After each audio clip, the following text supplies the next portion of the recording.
Sa simula ng pelikula, ipinakilala si Zoe Hall, isang senior high school student. Matapos ang kamakailang pagkamatay ng kanyang ina, si Zoe ay ganap ng sumuko sa buhay. Isang umaga, siya at ang kanyang ama na si Todd ay nasa isang hunting mission. Tinutukan niya ang isang deer, ngunit hindi kaagad ito namatay pagkatapos mabaril. Ang mag-ama ay may dalawang choice, ang maghintay at hayaan ang hayop na mamatay o patayin ito sa awa. Habang ipinapaliwanag ni Todd kung ano ang mas mahusay na pagpipilian, kinuha ni Zoe ang isang bato at hinampas ito sa ulo ng hayop. Nagulat si Todd sa kawalang simpatsya ni Zoe para sa hayop, at alam niyang nag-ugat ang kakaibang pag-uugaling ito mula sa trauma na dulot ng pagkamatay ng kanyang ina. Habang kumakain ng almusal, nag-hallucinate si Zoe na nakikipag-usap sa kanyang ina gaya ng madalas niyang ginagawa. Alam niyang nagmumukha na siyang baliw, ngunit ang pakikipag-usap sa kanya ang tanging nagbibigay ginhawa sa buhay ni Zoe. Hindi nagtagal, dumating ang matalik niyang kaibigan na si Louis para sabay na silang pumunta sa paaralan. Habang nasa daan, ginulo sila ng isang sasakyan na puno ng mga pasaway mula sa kanilang paaralan, dahilan para tumirik ang kanilang sasakyan sa gilid ng kalsada. Habang naghihintay na mag-start ito, napansin ni Zoe ang isa sa kanyang mga kaklase na nagngangalang Chris na naglalagay ng isang bagay sa gitna ng sakahan. Sa tingin niya ay kakaiba ito, ngunit normal lang ito para sa isang taong tulad ni Chris na itinuturing na isang outcast. Ngayon ang senior prank day sa paaralan, kung saan ang mga senior ay nagbibigay ng mga nakakatawang prank sa mga guro na labis namang ikinakatakot ni na Zoe at Louis. Sa klase, ang guro ni Zoe na si Mrs. Jane ay napansin ang malaking pagbabago sa kanyang ugali matapos ang nakakalungkot na pagkamatay ng kanyang ina. Sinubukan siyang kausapin ng guro tungkol dito, ngunit kaagad na iniwasan ni Zoe ang paksa. Halatang galit si Zoe at nagmamadaling pumunta sa banyo. Kasabay nito, ilang malalaking pagsabog ang naganap sa buong lungsod. Ang mga pulis, paramedic at mga bumbero ay busy na sinisikap na makontrol ang sitwasyon. Malinaw na sinadya ang mga pagsabog na ito. Nang pumasok si Zoe sa banyo, nakita niya ang bully na si Anna na itinatago ang isang bagay sa itaas ng kisame. Pagkaalis ng bully, tiningnan niya ito ngunit wala siyang nakita. Samantala sa cafeteria, isang van ang biglang pumasok sa glass door at nabangga ang isang lalaki. Ang lalaking nakita ni Zoe kaninang umaga na si Chris ay lumabas ng sasakyan at binaril ang sugatang lalaki. Meron siyang tatlong kasama, si Anna, ang babae mula sa banyo kanina at kapatid din ni Chris, ang school loser na si Kip, at ang pinuno ng gang na si Tristan. Nagtanim sila ng mga pampasabog sa buong bayan para abalahin ang mga pulis at naririto sila para barilin ang mga estudyante. Kaagad nilang pinatay ang ilang tao upang ipakita ang kanilang pagiging dominante at para manahimik ang iba. Lalabas na sana si Zoe sa banyo nang pumasok ang isa sa mga sugatang babae at humingi ng tulong sa kanya. Na-realize niyang merong mali at maingat na lumabas para makinig sa pag-uusap ng mga shooter. Ang pinuno na si Tristan ay sinabihan ng mga estudyante na hostage na sila ngayon at kailangan nilang sumunod sa lahat ng kanyang utos. Nakita niya ang isang lalaki sa madla na madalas siyang binubuli sa pasilyo ng paaralan at agad na binaril ni Chris ang lalaki nang walang pahintulot mula sa pinuno. Bagamat gusto rin ito ni Tristan, sinabihan niya si Chris na maging mahinahon at gamitin lamang ang baril kapag pinahintulutan. Samantala, pumunta si Kip sa banyo para tingnan kung nasa labas na ang lahat. Naramdaman ito ni Zoe at mabilis na umakyat sa vent bago siya mahuli. Pagkatapos ay gumapang siya dito, umaasang makakarating sa kabilang exit. Samantala, inutos ni Tristan sa isang babae na ilabas ang kanyang telepono at tawagan ang taong mahal niya. Tinawagan ng babae ang kanyang ina, ipinaliwanag ang sitwasyon at sinabi sa kanyang mahal niya siya. Nangako ang ina na kaagad siyang tatawag ng pulis. Pagkatapos ng tawag, sinabihan ni Tristan ang lahat na naabisuhan na ang mga pulis, kaya wag na nilang subukang tawagan pa sila ngayon. Pinayagan niya pa silang tawagan ang kanilang mga magulang sa huling pagkakataon bago sila mamatay.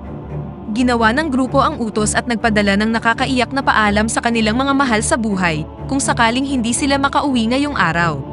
Nang nasa may kusina na si Zoe, nasira ang vent at bumagsak siya sa sahig. Inanyayahan ng ingay si Chris na hanapin ang intruder, ngunit lumabas ang kitchen lady upang iligtas ang nagtatagong si Zoe at tinanggap ang bala para sa kanya. Ikinagulat ito ni Zoe at naiwang nalilito, ngunit mabilis niyang inayos ang sarili. Samantala, tinawagan ni Tristan ang receptionist ng paaralan at sinabi sa kanya ang tungkol sa mga namatay na estudyante. Hindi siya naniniwala sa kanya ngunit kaagad niya itong ipinaalam sa security guard at principal. Kasunod ng tawag, inutusan ni Tristan ang lahat ng mga hostage na i-livestream sa anumang platform na gusto nila ang kaganapan. Nais niyang magbigay ng pahayag at malaman ng buong mundo ang kanyang ginagawa. Nang magsimula ang stream, inutos niya sa lahat ng platform na makipag-cooperate dahil kapag tinake down nila ang stream, mas maraming tao ang mamamatay. Habang ipinapakilala niya ang kanyang sarili sa mundo, pumasok ang principal kasama ang security guard. Sa halip na matakot, pinapasok sila ni Tristan at tinanong kung alam ba nila kung bakit niya ginagawa ang lahat ng ito. Ibinunyag ng principal na 2 beses niyang ipinatawag si Tristan sa kanyang opisina noong nakaraang linggo dahil sa kanyang mga bagsak na marka at masamang pag-uugali. Ngunit ang shootout ay hindi lamang tungkol sa ilang meeting para kay Tristan. Mahusay siyang magsalita at may pinag-aralang tao na madalas na binubugbog at binubuli ng lipunan. Sinubukan siyang pakalmahin ng principal, ngunit binaril siya sa proseso at ang security guard naman ay hinayaan niyang makatakas.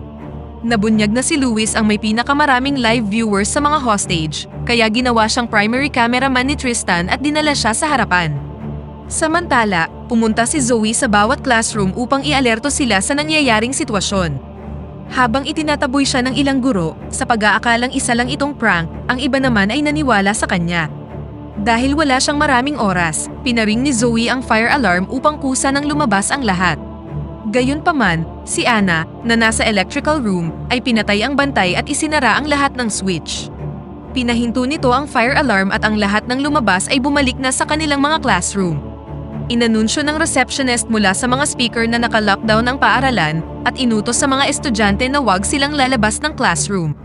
Kalaunan, dumating na ang unang batch ng mga pulis. Sa ngayon, nakuha na ng ilang channel ang balita at nais ni Tristan na i-broadcast nila ang live stream sa national television. Nang sa wakas ay narating na ni Zoe ang desk ng receptionist, isang bag ng mga explosive ang sumabog na ikinamatay ng lahat maliban sa kanya.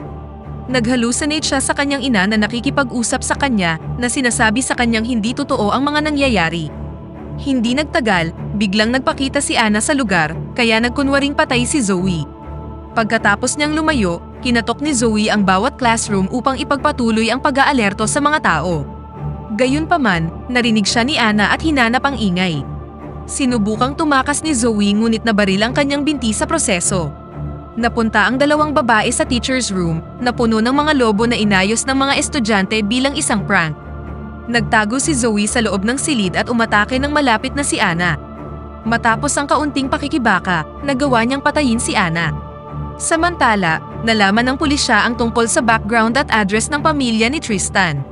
Isang pulis ang pumunta sa kanyang tahanan at nakitang nakahandusay sa sofa ang kanyang ina. Mukhang ilang araw na siya doon at maliwanag na pinatay siya ni Tristan.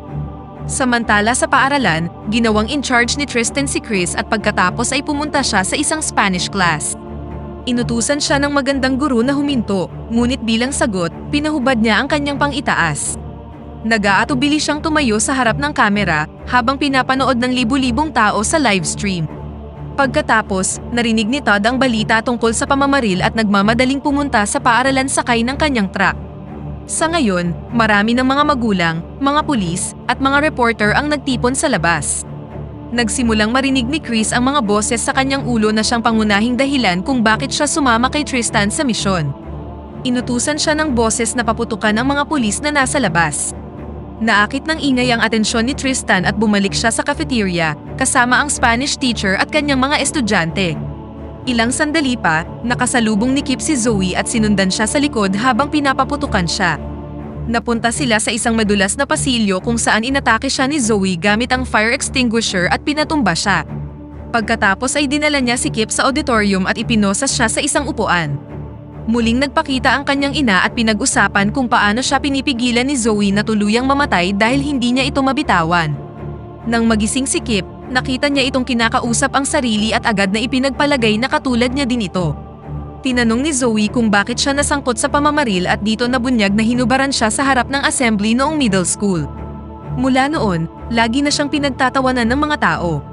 Gayunpaman, kinumpronta siya ni Zoe sa pagpatay niya sa mga taong wala namang kinalaman sa pambubuli.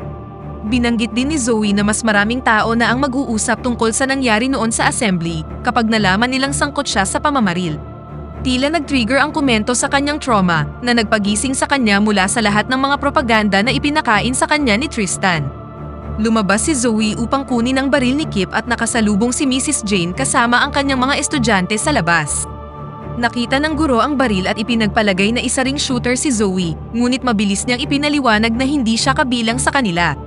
Tinulungan niya silang makatakas ngunit tumanggi siyang lumabas hanggat hindi niya natutulungan ang ibang mga estudyante.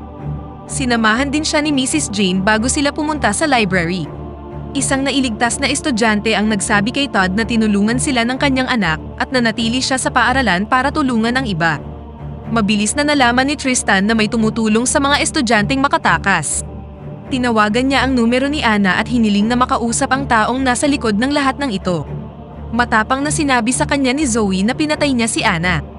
Inutusan siya ni Tristan na pumunta sa cafeteria sa loob ng 5 minuto bago niya simulan ang pagpatay sa mga hostage. Para ipakita sa kanyang seryoso siya, binaril niya ang isang random na babae. Napanood ito ni Todd sa livestream, kaya agad niyang inilabas ang kanyang hunting rifle at nagpa siyang iligtas ang kanyang anak ng mag-isa. Sa loob, pinuntahan ni Zoe si Kip na ngayon ay nalulunod na sa pagsisisi. Ginawa nitong mas madali para kay Zoe na kumbinsihin siyang magpalit ng panig. Ibinigay niya ang lahat ng kanyang tiwala kay Kip at iniabot sa kanya ang baril bago siya pumunta sa cafeteria. Nagulat si Tristan nang makitang si Zoe ang nanggugulo sa kanya dahil naaalala niyang ilang beses niya itong nakita sa pasilyo. Kumpiyansa siyang tumayo sa harapan ni Tristan at hinamon siya sa isang laban. Sa sandaling yon, dumating si Kip sa likod upang protektahan siya. Natawa si Tristan dahil alam niya na sa simula pa lang ay hindi na karapat-dapat si Kip na sumali sa kanila. Isang shootout ang naganap kung saan napatay ni Chris si Kip. Kinuha ni na Zoe at Louis ang pagkakataon para makatakas habang sinusundan sila ni Chris. Matapos tumakbo ng ilang sandali, ibinunyag ni Louis na nabaril siya. Dinala siya ni Zoe sa isang opisina at inihiga siya sa sofa bago siya hinalikan. Nangako siyang magkasama silang pupunta sa prom, tumakbo palabas at sinubukang ilihis si Chris sa kanya. Napunta sila sa chemistry lab kung saan binuksan ni Zoe ang gas at nagdulot ng isang maliit na pagsabog. Naging sapat ang apoy upang makuha ang atensyon ni Todd na ngayon ay nasa kakahuyan sa likod ng paaralan. Kalaunan, nahanap na ni Chris si Zoe at papatayin na sana siya, ngunit ilang segundo bago ito, pinatay siya ni Todd gamit ang sniper rifle.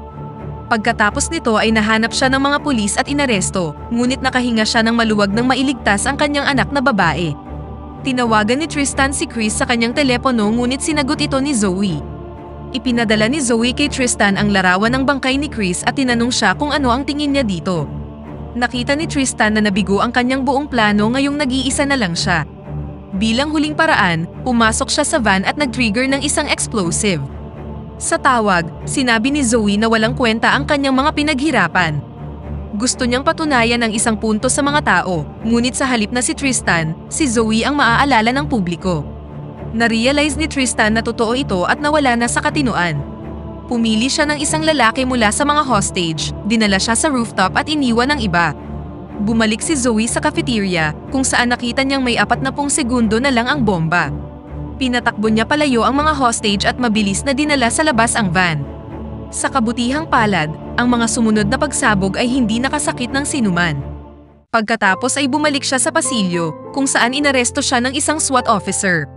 Sa sandaling yon, ang ina ni Zoe ay nagpaalam na sa kanya at umalis, ngayong sa wakas ay nakalaya na siya sa puso ni Zoe. Sa sumunod na eksena, nakaharap ng sheriff si Zoe at nakipagkamay sa kanya habang pinupuri ang kanyang katapangan. Ipinaalam niya kay Zoe na nasunog si Tristan sa nangyaring pagsabog. Pagkatapos ng maikling pakikipag-usap, pinuntahan niya ang kanyang naarestong ama na nakalagay sa isang police car. Sinabi ni Todd kay Zoe kung gaano siya ka-proud sa kanya. Dinala din si Louis sa isang ambulansya at wala na siya sa kritikal na estado. Ngunit pagkatapos, napansin ni Zoe ang isang kahina-hinalang lalaki na naglalakad palabas ng paaralan. Kinuha niya ang rifle ng kanyang ama at sinundan ang lalaki sa may kakahuyan. Hinukay ng lalaki ang ilang pera sa gilid ng sapa. Itinutok ni Zoe ang rifle sa kanya at na-realize na si Tristan ito na malamang ay pineki ang kanyang kamatayan upang makatakas. Binaril niya si Tristan sa dibdib bago siya lumapit sa kanya. Kahit na may tama ng bala, hindi pa siya namatay tulad ng deer sa simula ng pelikula. Ngunit hindi tulad ng deer, hindi siya karapat-dapat sa kanyang awa, Kaya iniwan niya ito upang mamatay sa isang masakit na kamatayan, at dito na nagtatapos ang pelikula. Pakipindot naman ng like button kung nagustuhan mo ang pelikula at kung hindi naman, pindutin mo ng 2 beses ang dislike button para lang makasiguro.